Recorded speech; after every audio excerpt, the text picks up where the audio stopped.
Hi friends, welcome to nithumithukitchen. இன்னைக்கு நம்ம தேங்காய் வெள்ளை எள்ளு கொழுக்கட்டை தான் எப்படி செய்யறதுன்னு பார்க்க போறோம்.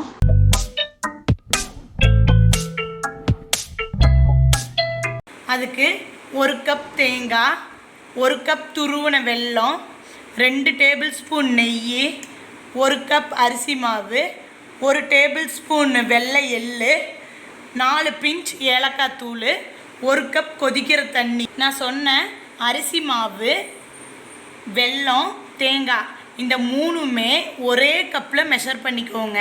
இது 100 கிராம் அரிசி மாவு இருக்கும். அதே கப்பில் நான் தேங்காய் துருவி எடுத்திருக்கேன். அதே கப்பில் வெல்லம் துருவி எடுத்திருக்கேன்.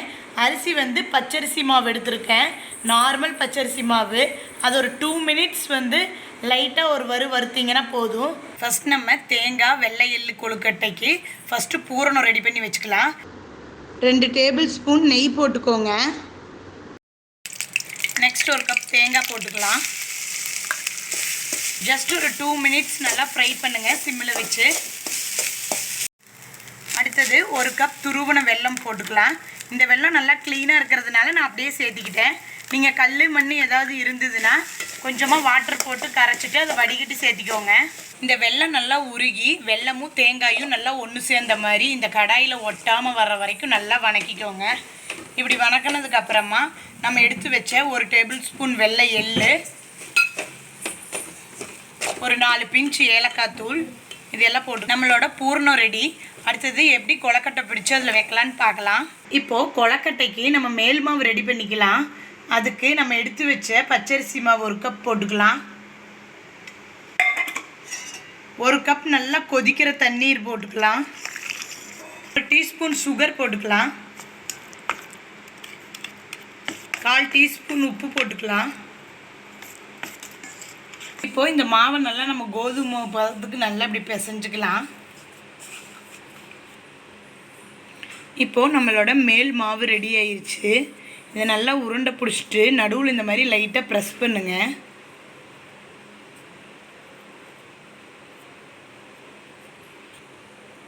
இந்த மாவுக்குள்ளே நம்ம ஆல்ரெடி செஞ்சு வச்சுருக்க பூரணம் இருக்கு இல்லையா, அதை எடுத்து நடுவில் வச்சு லைட்டாக இப்படி ப்ரெஸ் பண்ணி விடுங்க.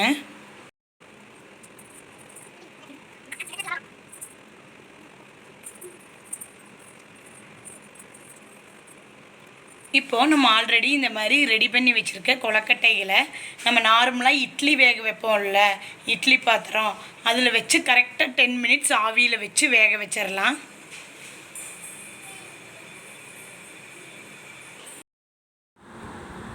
நம்மளோட சாஃப்டான சூப்பரான கொலக்கட்டை ரெடி.